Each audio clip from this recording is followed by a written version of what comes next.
पुराने कर्मचारी से लेके सबका सवाल है। तो यूनिफाइड पेंशन तो समझिए कि इस सरकार की सबसे बकवास निर्णय है। यह कर्मचारी को मजदूर बनाने वाला निर्णय। बिल्कुल कृपा आप करेंगे। यूनिफाइड पेंशन बकवास है, इसका कोई मतलब नहीं।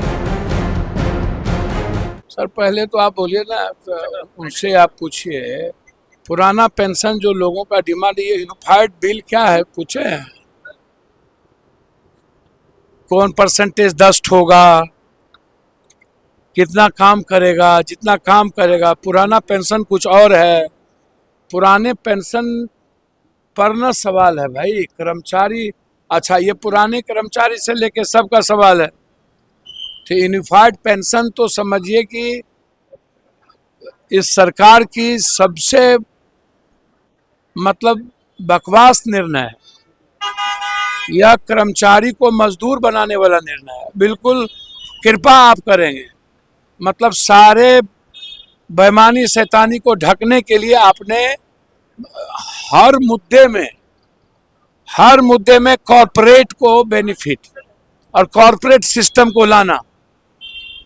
ये कर्मचारी के लिए कोई यूनिफाइड पेंशन नहीं है। इस पेंशन का कोई औचित्य नहीं है और ये 10% भी लाभान्वित नहीं होंगे। ये बिल्कुल हर तरह का कानून ही इनका बिल्कुल इस देश में आम आदमी के हित में नहीं होता। ये कर्मचारी विरोधी तो सब दिन से है। नौकरी पेशा ही अब ये खत्म कर दिए हैं। तो पुराना कर्मचारी की बात तो इन्होंने की नहीं। अग्निवीर आप उठा के देख लीजिए तो नौकरी पेशा वाले, अच्छा बैंकिंग की बहाली होती नहीं है, रेलवे की बहाली होती नहीं है, न्यू नौकरी कोई है नहीं।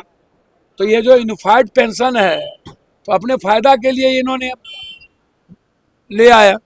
नौकरी अब होनी नहीं है, किसी को रोजगार मिलना नहीं है। अब प्राइवेट नौकरी की बात आप कर रहे हैं। पुराना पेंशन कुछ और था और अब अभी निजी प्राइवेट पेंशन में भी जो आप बात हो रही है, तो ये प्राइवेट पेंशन, प्राइवेट जो रोजगार की बात कर रहे हैं, किसकी बात कर रहे हैं? कौन है उसमें? प्राइवेट रोजगार में किसके यहाँ मिलेगा? आप उठा के देखिए ना, कॉर्पोरेट के यहाँ है ना। तो यूनिफाइड पेंशन बकवास है, इसका कोई मतलब नहीं। मनोज तिवारी ने कहा है कि राहुल गांधी को मेंटल हेल्थ इलाज की जरूरत है, चेकअप की जरूरत है। किसको? राहुल गांधी। मनोज तिवारी ने कुत्ता हाथी चले बाजार, कुत्ता भूखे हजार। आकाश पर थूक फेंकिएगा तो मुंह पे ही ना पड़ेगा। अब कोई काम ही नहीं है इन लोगों के पास। हिंदू मुसलमान के आधार पर और बैकवर्ड फॉरवर्ड के आधार पर ये चुनाव जीते। ये लोग हर बातों में नेहरू, राहुल गांधी। तो हमको तो कभी कभी डर लगता है कि जो लोग ऐसी बात करते हैं, क्या उनके घर में राहुल गांधी के लोग ही घूमेंगे क्या? उसके अंगना में राहुल गांधी का सब कुछ दिया हुआ है क्या? राहुल गांधी जी को किसकी जरूरत है, किसकी जरूरत नहीं है? राहुल गांधी जी सक्षम है अपना इलाज कराने के लिए, ठीक है ना। इलाज उन लोगों की जरूरत है जो राहुल गांधी से डरते हैं, जो राहुल गांधी की सच्चाई का खौफ है जिसके भीतर।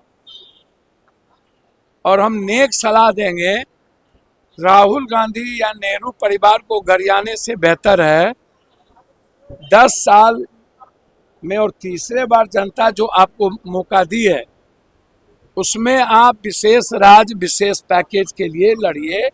बिहारी हैं आप, उठाइए विशेष पैकेज विशेष राज्य देने के लिए। ST SC बिल पर जो आज EBC OBC पर जो हमला है, लेटरल एग्जामिनेशन को लेके सारे OBC और EBC के बच्चों को जो मारने की तैयारी है उसकी चर्चा करें।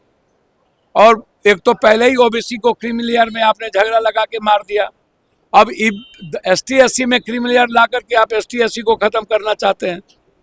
तो आप जो लगातार आदिवासी, दलित, EBC OBC के बच्चों और जीनियस बच्चों को की जिंदगी पर लेटरल एग्जामिनेशन को लेके खत्म करना और अध्यादेश नहीं ला रहे। 67% जो आरक्षण इस सदन ने लाया था, नीतीश कुमार जी एंड गवर्नमेंट, तो हम जानना चाहेंगे उस पर अध्यादेश क्यों नहीं आया।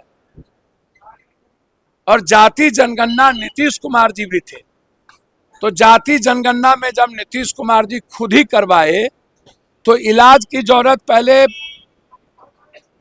बीजेपी वालों की है कि नीतीश कुमार के साथ सरकार बनाए हुए। महबूबा मुफ्ती के साथ पहले ही लव मैरिज कर चुके थे और आज राहुल गांधी जी या कांग्रेस लोकतांत्रिक मूल्यों पर कब महबूबा अलगाववादी के साथ बीजेपी जो गाली देता था तो पहले ही बीजेपी ने शादी लव मैरिज करके फिर तलाक ले लिया।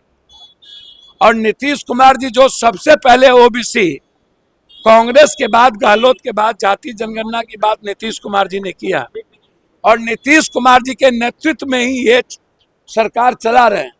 तो इलाज किसका होना चाहिए, बीजेपी का कि राहुल गांधी जी का? तो पहले अपना इलाज कराए ना भाई।